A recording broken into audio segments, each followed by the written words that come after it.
Salve, gente! Pois é, estamos chegando aqui à Rede Brasil de televisão para apresentar mais uma vez o nosso De Papo pro Ar. Eu não diria nem apresentar, é curtir, né? Bater esse nosso papo com os nossos convidados que sempre nos trazem tanta sabedoria, tanta maestria e caminhos alternativos, né? Que é o que mais se busca hoje em dia. As pessoas parecem que ficam tolhidas demais naquilo que fazem e aí se sentem meio prisioneiras de si mesmas, né? Mas tem gente que se reinventa todo dia. E parece que esse caminho também é muito legal. E é exatamente o caso do nosso convidado de hoje. Mas ele não ficou contente de se reinventar. Bom, então eu estou aqui, eu vou me reinventar aqui. Não. Ele chegou na adolescência e falou, quer saber de uma coisa? Cansei. Vou me mandar. 17 anos, menor de idade, se mandou para Nova York. E lá floresceu. Né? E hoje ele não está em Nova York, ele não está no Brasil, ele está no mundo inteiro à disposição daqueles que queiram ver o seu talento. É claro que eu estou falando de Tácito Cury. Tudo bem, Tácito? Prazer, que legal. Que bom ter você aqui. Prazer é todo meu estar aqui com você. Bacana, bacana. Como é que foi essa coisa assim, 17 anos, é pouco mais que um menino, né? E aí você diz assim, quer saber? Eu vou me mandar para Nova York. Como é que é isso? Olha que coisa louca. Realmente... Eu tinha muitos sonhos, né? Eu tenho muitos sonhos. É uma pessoa que, assim, eu sempre conto, eu sou de peixes. Peixes é sonhador, falando um pouquinho de horóscopo. Sim. Eu sou uma pessoa que sonha muito. E na época dos 80, dos 90, televisão era muito louco, eu te assistia muito, a gente era muito... Obrigado, que bom. Um pouco das nossas diretrizes, nós sendo brasileiros, é um pouco pela televisão. Sim. O Silvio Santos foi uma grande inspiração na minha vida. Uhum. Eu me inspirava muito no Topa Tudo por Dinheiro. Olha que louco. Quando eu fui para os Estados Unidos, a minha única referência era Berta Brasil Boutique, na rua em Nova York. A Berta Brasil Boutique, é verdade. E eu, quando o primeiro dia que eu cheguei, eu fui lá procurar emprego. Eu comecei a minha história lá. Mas eu fui mesmo por essas histórias. Eu queria fazer muitas coisas, eu tinha muitos sonhos, mas eu tinha muitas limitações. Vindo de uma família simples, com sonhos enormes e inalcançáveis, eu entendi que eu precisava pular de trampolim. Um salto total. Adorava natação, já adorava nadar. Então eu imaginava, todo trampolim que eu dava, pulava ali na piscina, realmente eu precisava de um trampolim na minha vida. Mas o que eu vejo assim de mais extraordinário é que você, com 17 anos, gostando de natação e de trampolim, você pulou do trampolim sem perguntar se tinha um posto água na piscina. Não. Pomba, como? Você foi para Nova York, meu? Não, mas... Sem emprego, sem lenço, sem documento, sem... Nada. É real isso. Então... Porque o desejo é maior, o desejo é bem maior do que o medo. E quando assim, o que acontece? O sonho é o que nos alimenta, é o que eu falo.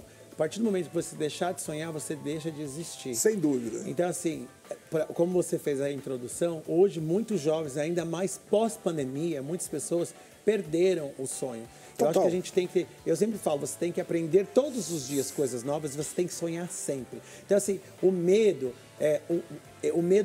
você tem que ter medo de não arriscar. Esse é o único medo que você tem que ter. E isso que acontece. Então, eu não tenho medo. O desconhecido me excita, o desconhecido me provoca. Então, eu falei assim, eu vou... E, obviamente, que assim como... Por que eu estou aqui hoje? Por que nós estamos aqui? Porque eu quero que a minha história, que a sua história, que o nosso legado inspire outras pessoas. Isso é transformar vidas. Do mesmo jeito que eu ouvi histórias de outras pessoas que me incentivaram. Porque, assim, eu vi, quando eu tinha 17 anos, sucesso de outras pessoas, de outros jovens que foram e voltaram. E estavam em situações diferentes. Eu falei, nossa, ele foi, fez e aconteceu. Agora, eu vou fazer e vou voltar e vou acontecer. Então, eu já via isso em histórias de outras pessoas. Então, esse tipo de conversa que a gente está tendo aqui hoje com você é muito importante. Do mesmo jeito que uma simples publicidade me inspirou a nossa conversa, o seu programa, esse papo que você faz todos os dias, com certeza segue inspirando muitas pessoas. Que bacana, rapaz. Ou seja, os problemas realmente começam a ser graves quando você perde a coragem de sonhar. Sim. E é muito tendencioso, né? Assim, o que acontece, dada a situação que nós estamos vivendo hoje, a possibilidade de você não continuar ou você ficar perdido, nós temos hoje uma galera, uma juventude muito perdida. É uma coisa muito maluca de você chegar e pensar, né? Então, assim, eu tenho TikTok, gosto de TikTok, mas não sou, a gente tem Um escravo dele. A gente tem que ter uma dosagem. Claro. Então, o que acontece? Então, a gente tem, vamos falar assim, uma juventude meio que de TikTokers. Mas você vê que é engraçado que o TikTok é proibido na China. Por que ele é proibido na China, sendo um TikTok chinês, e lá é proibido? Para que não tenha um efeito manada dos jovens que ficam todos abduzidos pela aquela loucura. E aí é tipo um subterfúgio da depressão. Sem dúvida. Então, assim, é aí que acontece. Imagina um jovem que está sem esperança, não sabe o que estudar, não sabe o que fazer. Ele vai procurar subterfúgios. Então, aí você começa sabotando os seus próprios sonhos. Então, assim, a gente tem que trazer os nossos sonhos em alto relevo e aí começar a executar através realmente de um planejamento estratégico de como eu vou fazer, o que eu vou fazer. E aos 17 anos eu falei, olha, eu preciso dar um pulo, eu preciso dar esse salto. Eu aproveitei a alta do real. Ah, é verdade, é verdade. Peguei a alta do real, nunca tinha saído de São Paulo, peguei um ônibus. Tava 1 por 1. Por aí. Foi naquela época, Foi nessa época. Do FHC. Isso. Peguei um ônibus e fui na fronteira da Argentina, que tinha dólar. Mas peraí, o nosso diretor do programa, o Ocimar, quando você terminou a frase, ele gritou no meu ouvido, mas que louco! Mas é assim que os sonhos dão certo, né? Agora, me diz uma coisa, você foi para lá, eu digo sem lenço, sem documento, mas vou Na acrescentar. verdade, minha mãe colocou um joguinho americano na minha mala, que eu descobri quando eu cheguei lá, morri de vergonha, né? Que eu abri um joguinho americano de talheres. Eu falei, mãe, você colocou isso dentro da minha mala, imagina a imigração. Me para e ver um joguinho americano, mas tudo bem. Podia ter colocado $1 milhão. Ah, eu queria, nossa. Mas minha mãe me deu uma coisa bem melhor do que $1 milhão. A coragem. A coragem. Eu acho que, voltando aos sonhos, que às vezes a gente tem muitos sonhos, mas a gente não tem suporte. Sem e dúvida. esse suporte, ele não é só financeiro. Claro. O financeiro ajuda muito, mas o suporte familiar, o suporte positivo, e esse geralmente não vem dos próximos. Isso que é o pior.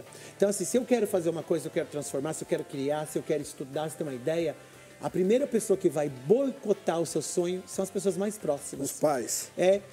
Por medo e proteção, que eles às vezes Não, protegem. sem dúvida. Né?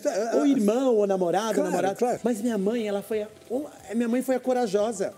Eu não sabia cozinhar nada, nunca fiz nada. Fui muito protegido, com 3 irmãs na minha casa.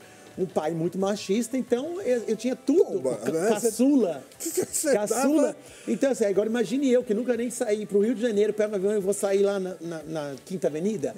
Mas minha mãe me apoiou, ela foi, me acompanhou. Então, assim, isso que me instigava mais.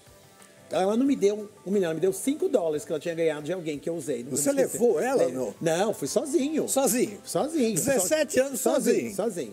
Só que ela me deu todo esse apoio. E esse apoio, para mim, é muito legal.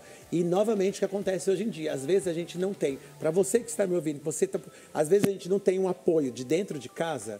Procure uma pessoa, uma pessoa que você ama muito, que possa te dar esse apoio. Esse apoio conta muito. Eu posso te dar $1 milhão hoje, você não fazer nada com esse $1 milhão. Vai gastar Mas em eu bobagem. posso te dar todo o apoio, todo o sonho. Você pode transformar e correr atrás desse $1 milhão e fazer render.